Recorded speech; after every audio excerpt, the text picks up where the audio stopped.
We just read Murtagh by Christopher Paolini, and we have some thoughts on this book.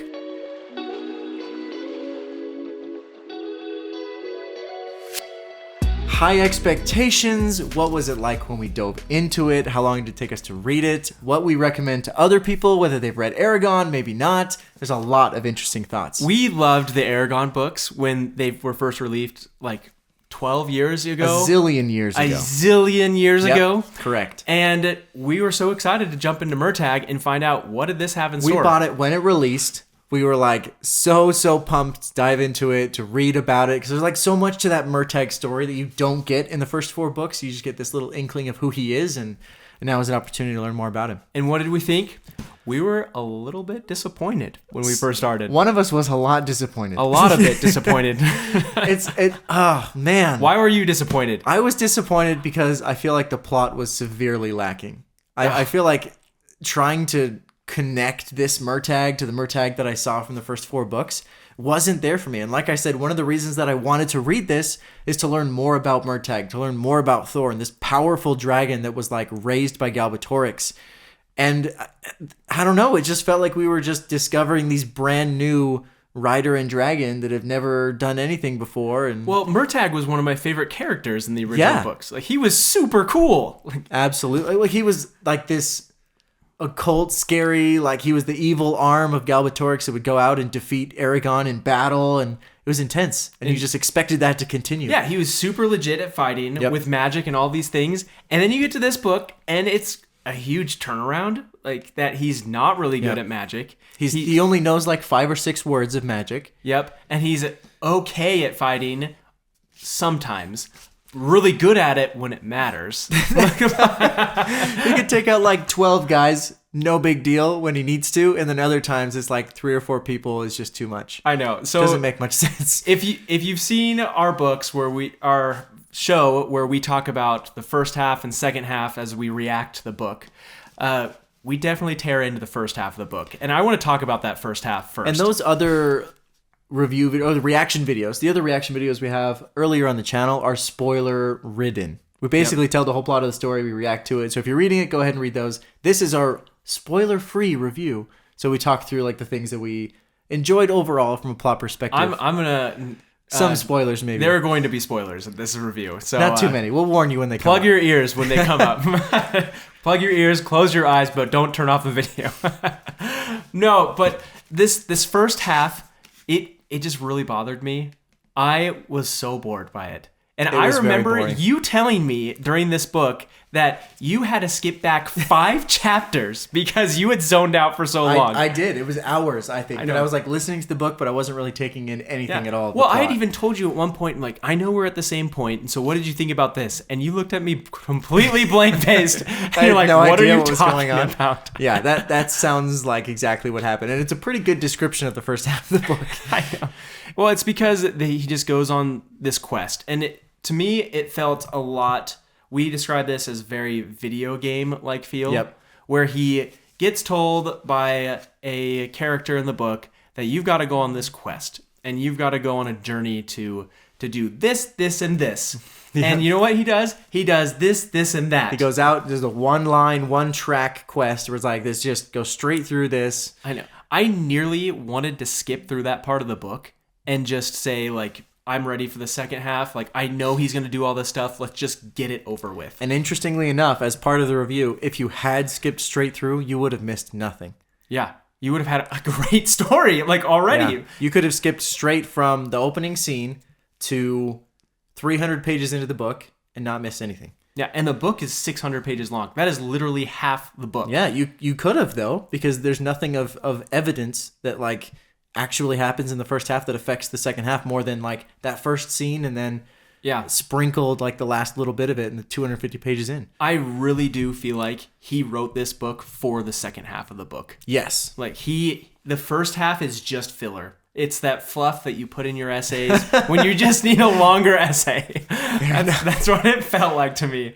But the second half, now we're talking, it's a whole book. It's a review of the whole book. The second half was quite the redemption. Let me submit to you, though, before we get there, that my rating of this book on a scale from 1 to 10, okay, because We're not Goodreads. We do 1 to 10 here, and we use percentages like little decimals all over the place because that's how we do things. Yes, because it's way better than those 4 or 5 stars. Can't believe they don't do the half rating Goodreads. Kills me every time. They'll figure it out eventually. Oh shoot, dude! I'm guessing on the. I'm like second guessing my thoughts. You're saying based on the first half, though. Just the first half. Okay. I would give it. I would give this one a 2.5. Wow. Yeah, 2.5 out of 10. Okay. I was so disappointed. I was bored, and I was wanting this. I was like, I can't believe I have to read this book now because we're doing a booktube on it. Brutal. Yeah. That is. I would have said 4 based on the first half. A 4? I thought you hated it more than me. I did. I absolutely did. I mean, it's still a book, and it's still in a world that I enjoyed. Like, it has those elements of it, but it's not one that I would recommend. I wouldn't recommend anything below a 7. So a 4 to me is like a very much do not recommend. If it's on your shelf, you can pick it up and read it, but I wouldn't recommend you doing so. 2.5 of like, I wouldn't even recommend showing it to someone. I was listening to this book, so I'd driven to Arizona for the break, and I started listening to this, and I was thinking, I should listen to this book with my wife Malia on the way home, because like I'm just starting this. It's supposed to be a new series where you can start from scratch and get into it. And all I remember thinking as I was getting into it, I am so glad I did not introduce her to this book. Do you feel like it was an effective... Okay, that was one of the things that Paolini said when he launched this book, and I think it's an important part of this review.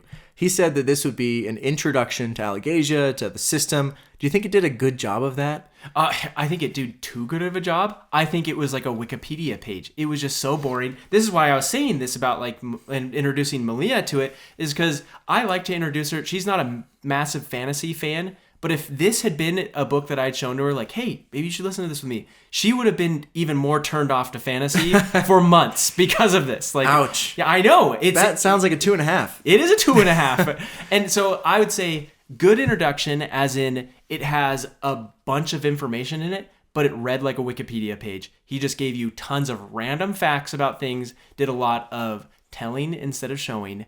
And it just wasn't a good story, especially in the first half. Okay. So the first half, not great. Not great. Pretty bad, actually. Yeah. Averaging that out, what? You know, I mean, yeah, 2.5. 3.25? Yeah, 3.25. Something like that. We'll go with that. That's pretty rough for the first half.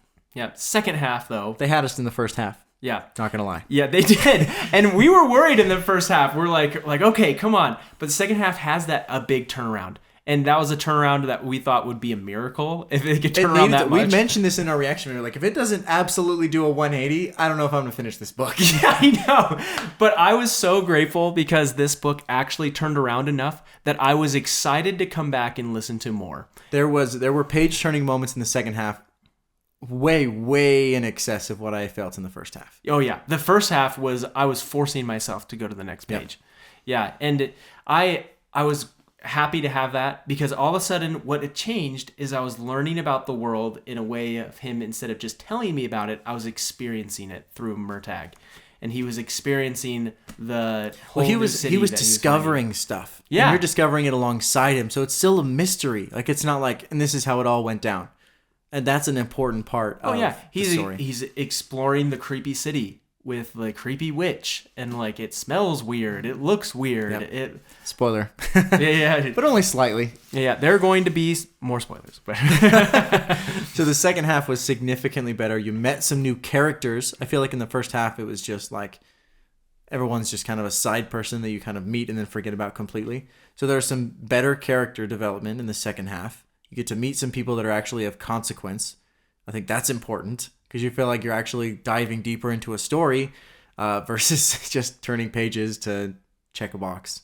Totally. And there's a lot of like moments, even in the second half, though, that I felt like didn't make sense. Like what? For example, Murtagh, for some reason, is completely like different in certain situations. Sometimes he's a super strong spellcaster and strong warrior. We may have mentioned this earlier. But then he's also, at other times, super weak at both of those things. And then sometimes the witch, spoiler alert, is a massive like threat that's probably stronger than Galbatorix. Then other times is like, I could take her. like, are you kidding me? You can't have both of those. Like, yeah, he does at the same that time. Multiple times in different ways. And one of them is, again, spoiler, but he's like, I can't believe how Galbatorix did all this stuff. He's the worst person ever. His whole court was terrible. It was a horrible experience. And then like halfway through the first half, some random people come up to him and be like, hey, you should become the king. You could be Galbatorix and everyone would follow you. And he's like, oh, it's not such a bad idea. Maybe, you know? This happens to him a few times in the book. You're like, you just talked to us about how much you hated that and how wrong it was and how terrible you feel about being a part of it. And you're like, I could do that. Yeah. I know. It's funny. The range of emotions and feelings and but that shouldn't happen within one character. That's why it just feels so off-putting. Where it's like one moment you're thinking from the first 4 books because, you know, he was so strong in resisting Galbatorix and he hated the fact that he was constantly bombarded on his mind. You think like, if there's one thing he's got and he's nailed, it's his mental strength. And then multiple times through the book, you're just like, well, he just got beaten again by some random person. Can't do this. It's pretty painful. Yeah, it can be frustrating at times. But I will say, though, it does increase in rating for me. My rating for this whole book now, with the second half included, okay, I would end with this book. It does jump to a 6 in my mind. Oh, uh-oh. What? I have the exact same rating. You have 6? I have a 6. Wow, that's a good thing. Normally we makes have the to averaging average. easier. Averaging does get easier. Yeah. I would say the second half for me was probably a 7. Yeah. Where it's barely there for me to recommend. Yep. And if I'm averaging the 2, which is surprising that I would bring from a 4 and a 7 up to a 6, I'm like, you know what? If I was to recommend this to people, I would probably tell them if you feel like skipping a few chapters in the first part, go ahead and skip them. Yep. I would straight up say, if you're going to skip some parts, it doesn't matter. You're not going to miss anything. I'd tell them that. Oh my gosh. And that's why I'm okay giving it a 6 and not really giving it that total. You really could start the book at Now Gorgoth and it would be an interesting book. He and tells you enough about the backstory. Yeah, you'd probably understand all of it and not have any problem. Like, and it'd be a 300-page book instead of 600 pages. Yeah. And ouch. Oh man, yeah. So overall rating, averaged out between the two of us, is a 6. Yes. So in other words, you would not recommend this I would book. not. I wouldn't. I would say I would much sooner say go back and read all 4 of the Inheritance series and just kind of ignore this book. Which is so sad because those books were so good. They were so good. I mean, I'm not going to put you on the spot and tell you to give an exact rating of all the books, but like, what would your feeling be of like what kind of quality on a scale from 1 to 10 were those books? Well, you're ranging because you're thinking, well, how old was I when I was reading these books? And it was true. Like our introduction to fantasy. So I'd probably have it up there 8.5, 9. Yeah, that's what I kind of felt about it too. And this drops down to a 6. That's rough. That's really rough because you expect an author to be more experienced, to be full of their like.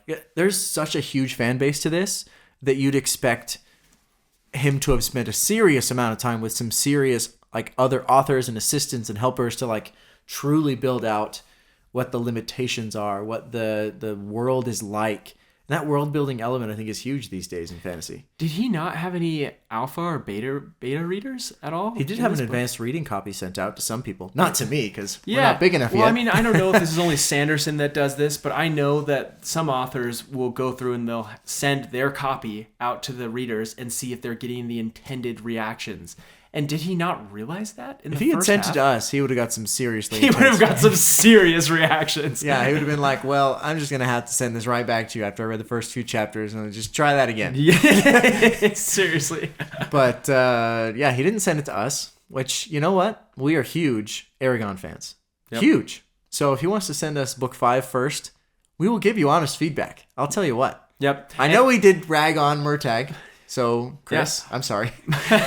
Chris, first name. You know. Not Christopher either. You're going to nickname first name. If he's going to be sending us a book, then yeah, maybe we call him Christopher. I don't actually know if he goes by Christopher or Chris. Do you know? It says Christopher Paolini on front. I don't know. Chris Paolini. Chris would have to be huge because it has him like the same length. Maybe he just made it longer to make it fit across the whole book.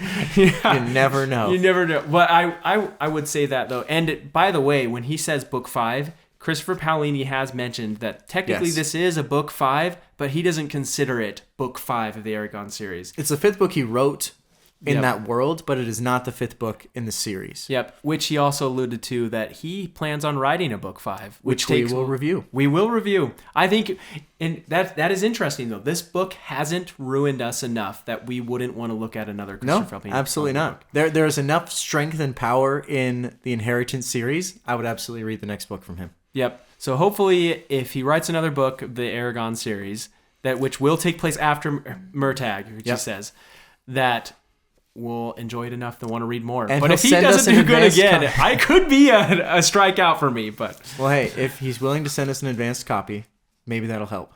Maybe we can give some feedback. Yep, maybe. Just 2 random dudes from YouTube. Yep. Help us out. Write in the comments at Paolini. Send us a forward copy. There you go. That's all we need. We love it. We're in. Well, awesome. Well, I think that wraps up. So we're gonna give this a 6 out of 10. A 6 out of 10. And until the next book that comes out, hopefully he does better at the next. We'll see. Thanks, guys, for watching. If you enjoyed the video, don't forget to drop it a like and let us know what you thought about the book, what your rating would be if you've read it, and we will see you in the next one.